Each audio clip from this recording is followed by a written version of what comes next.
Prenons un autre exemple, celui du Sénégal. Au Sénégal, les sociétés françaises comme la Fruitière de Marseille, dont les principaux actionnaires sont les grandes chaînes de supermarchés françaises, se font attribuer des dizaines de milliers d'hectares de terre pour des durées illimitées, avec une exemption d'impôt de 99 ans. Elles produisent des fruits et des légumes dont 98% sont exportés vers l'Europe. Traditionnellement, la terre rurale n'appartient à personne dans la plupart des pays africains. Il n'y a pas de cadastre rural. Les communautés paysannes possèdent un droit d'usufruit illimité des terres qu'elles occupent.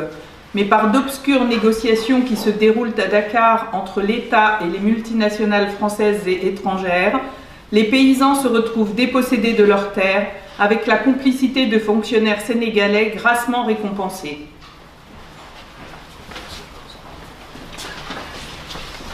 Une des techniques utilisées par les oligopoles, le mot olive venant du grec et voulant dire tout petit nombre, pour ruiner un grand nombre de pays à leur profit, c'est aussi le dumping, c'est-à-dire une baisse artificielle et temporaire des prix qui permet d'éliminer les concurrents locaux et ensuite de fixer les prix alimentaires à la hausse.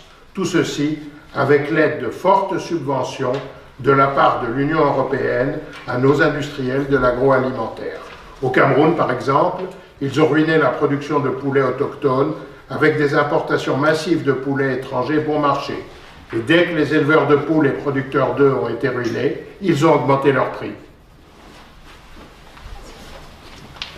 Non seulement les puissants accaparent la terre des millions de paysans et les condamnent ainsi à la famine ou à l'exode, mais en plus ils provoquent des famines en spéculant sur les matières premières de ce pays, comme le riz, le maïs ou l'huile.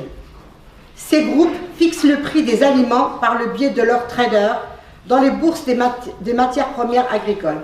Ils décident ainsi chaque jour qui va mourir et qui va vivre, en invoquant les lois naturelles du marché, comme si c'était des lois de la nature.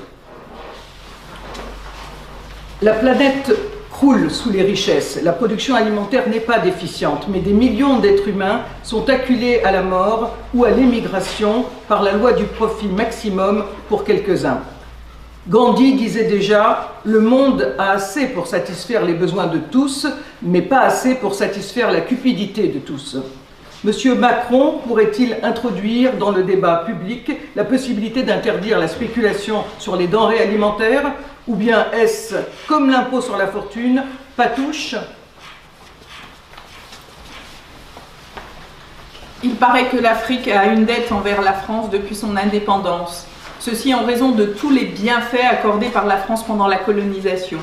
14 pays africains sont obligés de déposer plus de 60% de leurs réserves sur un compte d'opération à la Banque de France à Paris. 10 milliards d'euros bloqués qui ne peuvent pas servir au développement de ces pays. Et l'Afrique est en plus maintenue dans l'esclavage monétaire avec le franc CFA qui lui est imposé et qui vaut 650 fois moins qu'un euro. Un beau tour de passe-passe, non ? Le franc CFA est la seule monnaie héritée d'un système colonial encore en vigueur dans le monde. Les billets sont d'ailleurs imprimés dans 2 usines françaises.